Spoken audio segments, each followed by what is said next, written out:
श्रीकृष्णाष्टकम्। भजे व्रजैकमण्डनं समस्तपापखण्डनं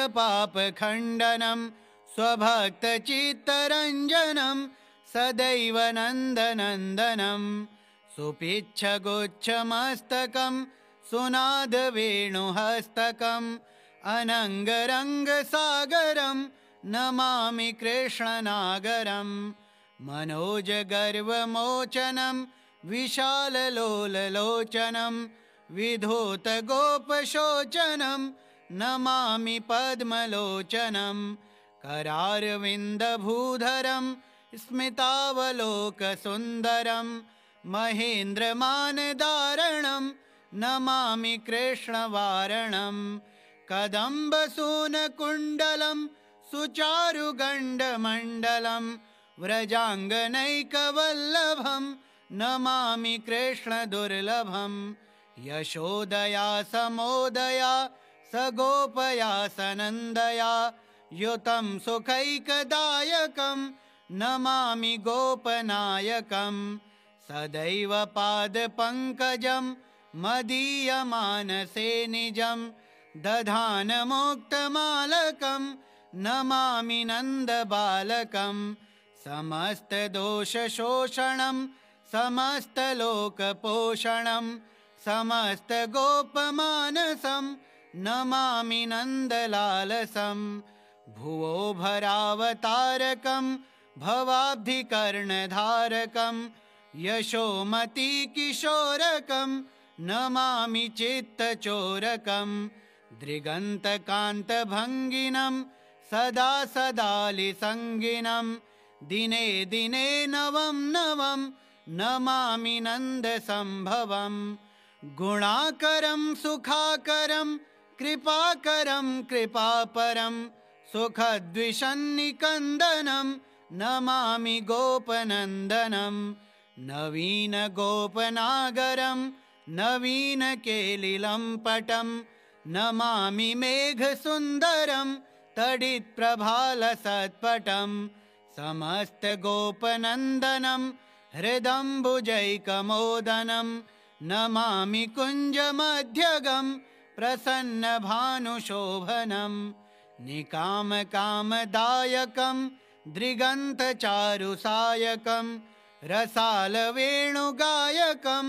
नमामि कुञ्जनायकं विदग्धगोपिकामनो मनोज्ञतल्पशायिनं नमामि कुञ्जकानने प्रवृद्धवह्निपायिनं किशोरकान्तिरञ्जितं दृगञ्जनं सुशोभितं गजेन्द्रमोक्षकारिणं नमामि श्रीविहारिणं यदा तदा यथा तथा तथैव कृष्णसत्कथा मया सदैव गीयतां तथा कृपा विधीयतां प्रमाणिकाष्टकद्वयं जपत्यधीत्य यः पुमान् भवेत् सनन्दनन्दने भवे भवे सुभक्तिमान् भजे व्रजैकमण्डनं समस्तपापखण्डनं स्वभक्तचित्तरञ्जनं सदैव नन्दनन्दनं सुपिच्छगुच्छमस्तकं सुनादवेणुहस्तकम् अनङ्गरङ्गसागरं नमामि कृष्णनागरं मनोजगर्वमोचनं विशाललोललोचनं विधूतगोपशोचनं नमामि पद्मलोचनं करारविन्दभूधरं स्मितावलोकसुन्दरं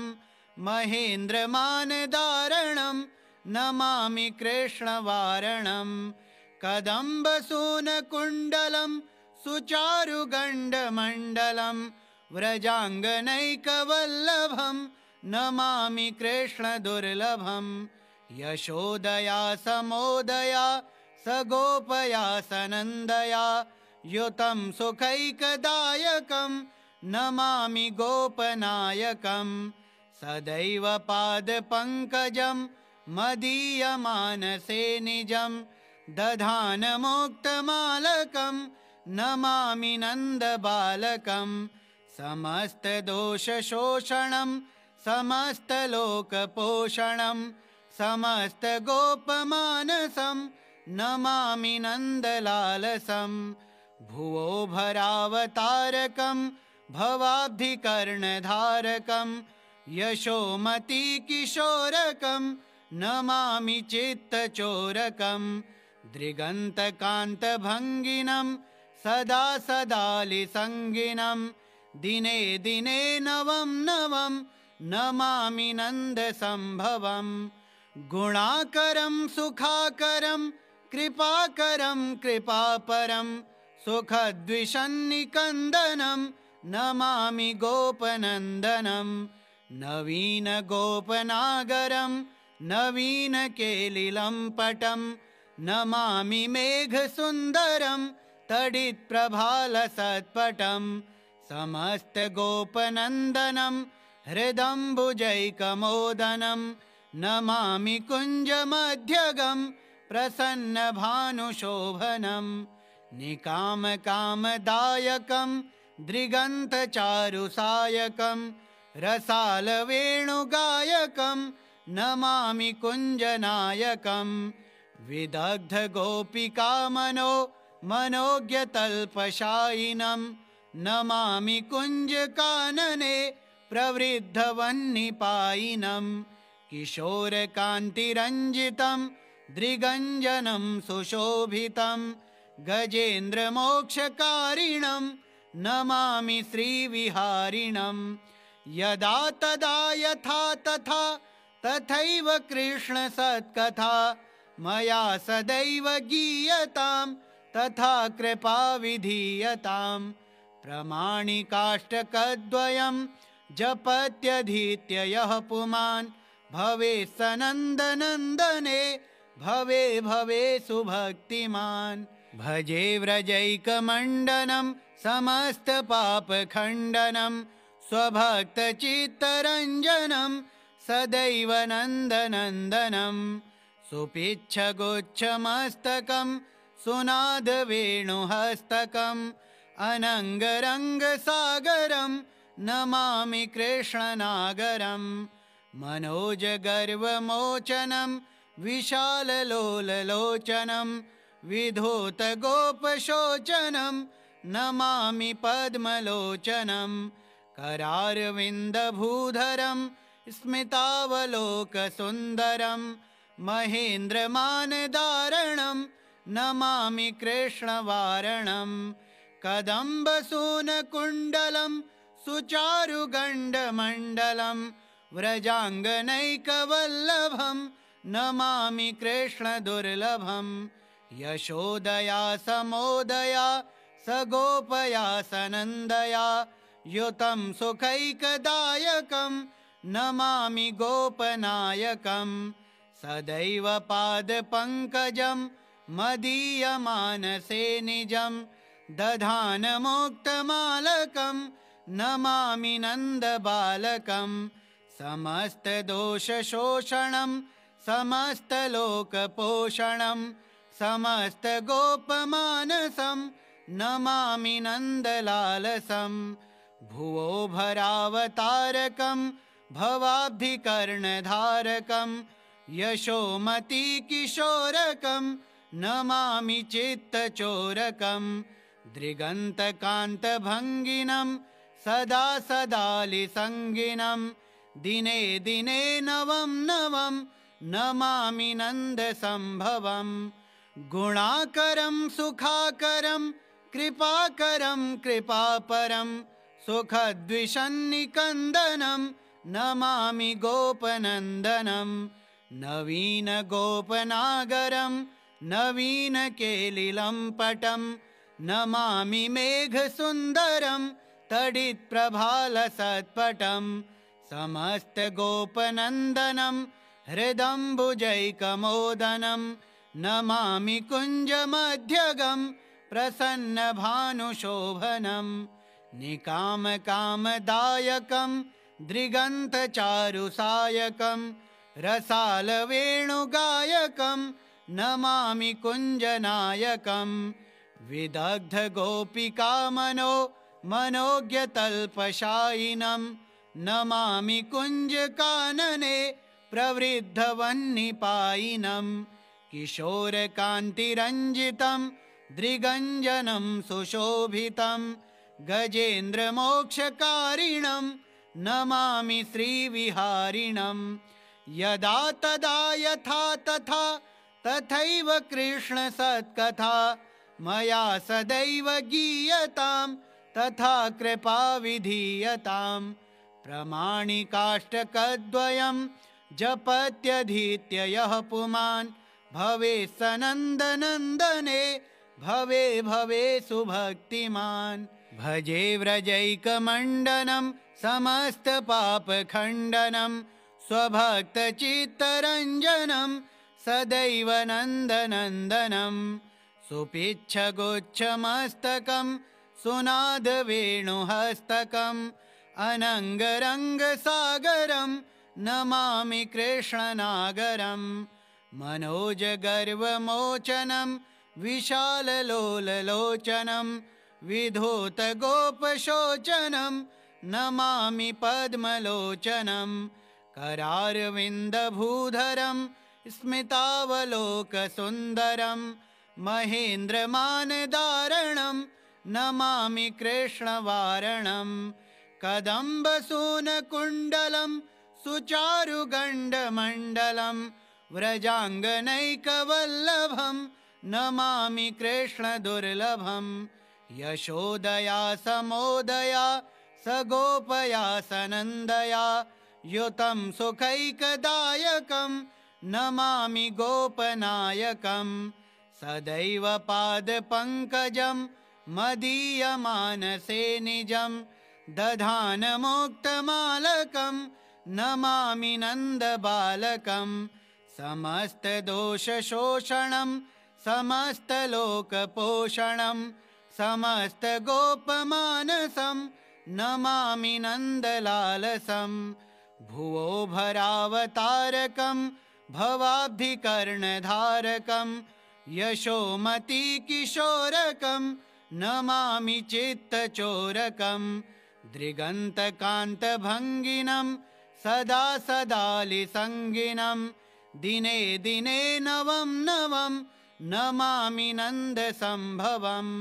गुणाकरं सुखाकरं कृपाकरं कृपापरं सुखद्विषन्निकन्दनं नमामि गोपनन्दनं नवीनगोपनागरं नवीनकेलिलम्पटं नमामि मेघसुन्दरं तडित्प्रभालसत्पटं समस्तगोपनन्दनं हृदम्बुजैकमोदनं नमामि कुञ्जमध्यगं प्रसन्नभानुशोभनं निकामकामदायकं दृगन्तचारुसायकं रसालवेणुगायकं नमामि कुञ्जनायकं विदग्धगोपिकामनो मनोज्ञतल्पशायिनं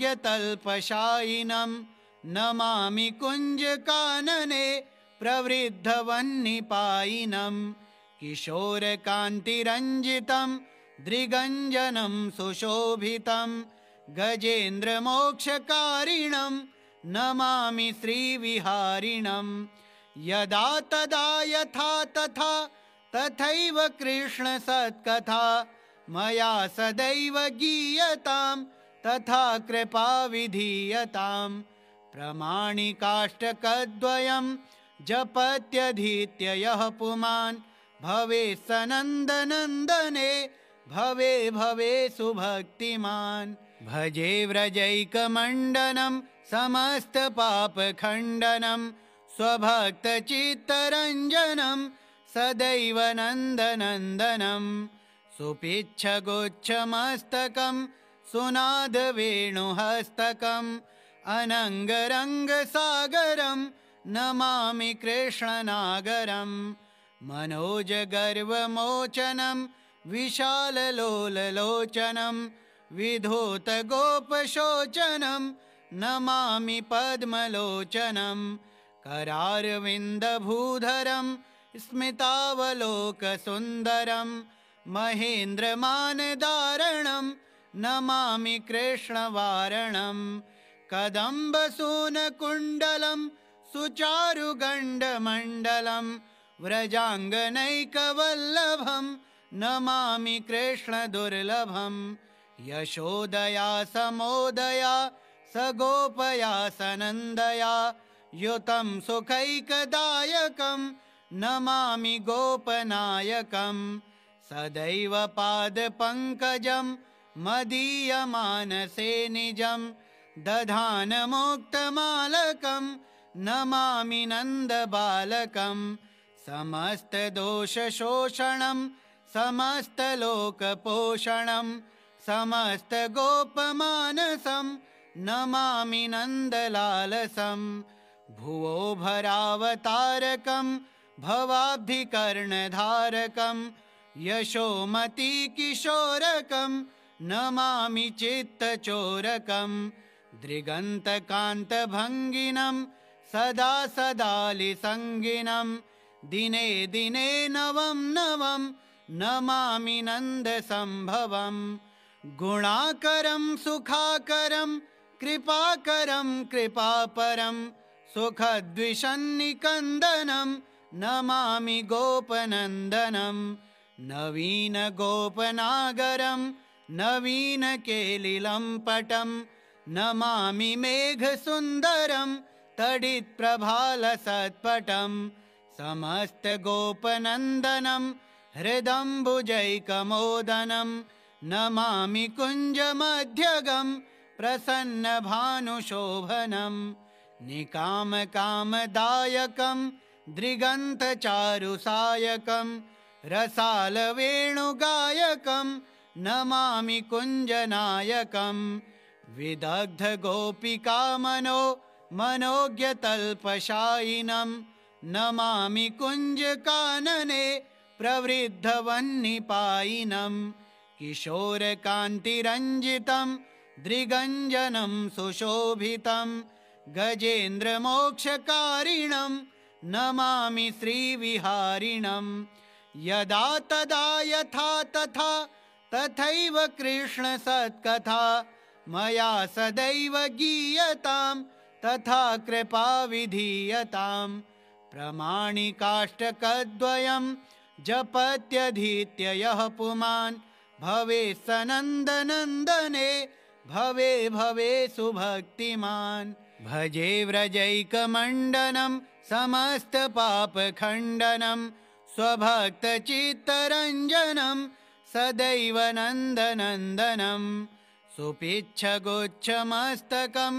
सुनादवेणुहस्तकम् अनङ्गरङ्गसागरं नमामि कृष्णनागरं मनोजगर्वमोचनं विशाललोललोचनं विधूतगोपशोचनं नमामि पद्मलोचनं करारविन्दभूधरं स्मितावलोकसुन्दरं महेन्द्रमानदारणं नमामि कृष्णवारणं कदम्बसूनकुण्डलं सुचारुगण्डमण्डलं व्रजाङ्गनैकवल्लभं नमामि कृष्णदुर्लभं यशोदया समोदया सगोपया सनन्दया युतं सुखैकदायकं नमामि गोपनायकं सदैव पादपङ्कजं मदीयमानसे निजं दधानमुक्तमालकं नमामि नन्दबालकं समस्तदोषशोषणं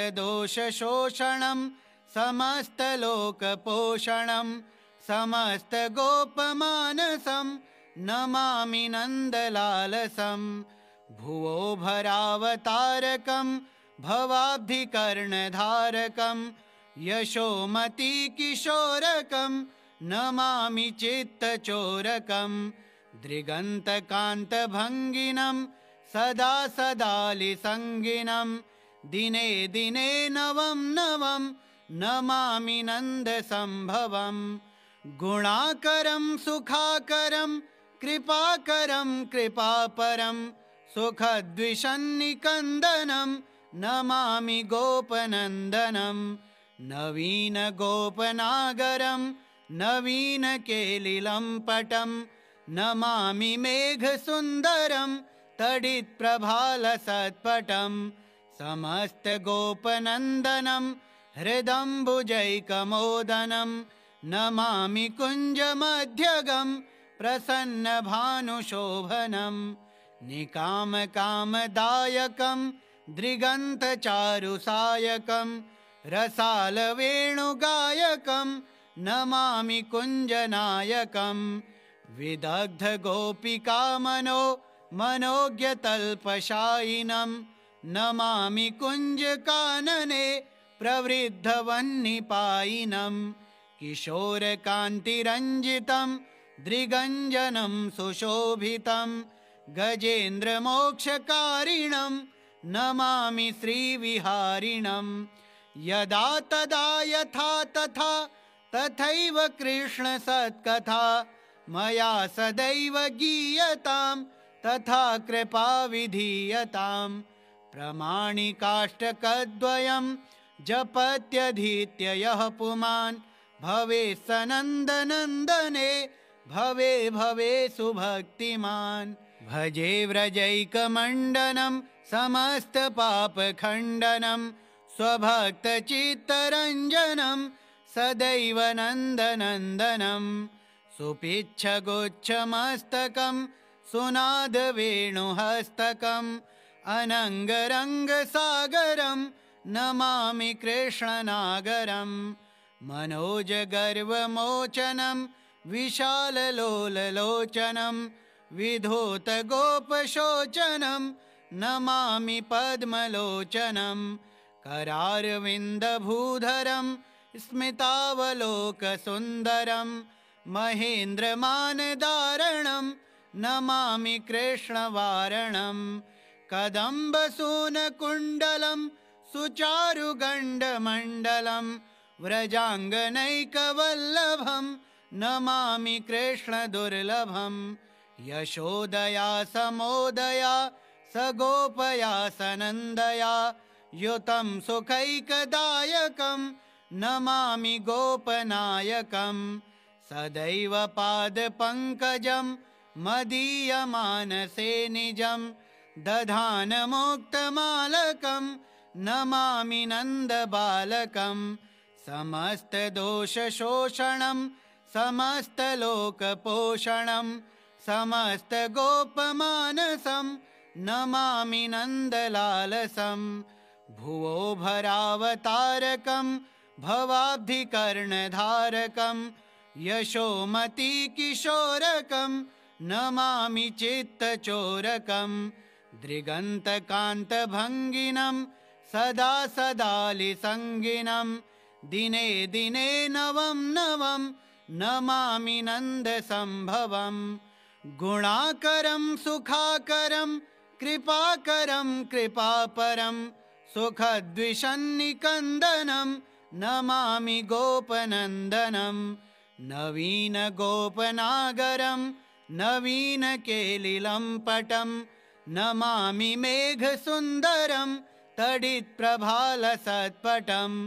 समस्तगोपनन्दनं हृदम्बुजैकमोदनं नमामि कुञ्जमध्यगं प्रसन्नभानुशोभनं निकामकामदायकं दृगन्तचारुसायकं रसालवेणुगायकं नमामि कुञ्जनायकं विदग्धगोपिकामनो मनोज्ञतल्पशायिनं नमामि कुञ्जकानने प्रवृद्धवह्निपायिनं किशोरकान्तिरञ्जितं दृगञ्जनं सुशोभितं गजेन्द्रमोक्षकारिणं नमामि श्रीविहारिणं यदा तदा यथा तथा तथैव कृष्णसत्कथा मया सदैव गीयतां तथा कृपा विधीयतां प्रमाणिकाष्टकद्वयं जपत्यधीत्य यः पुमान् भवेत् सनन्दनन्दने भवे भवे सुभक्तिमान् श्रीमच्छङ्कराचार्यकृतं श्रीकृष्णाष्टकं कृष्णार्पणमस्तु।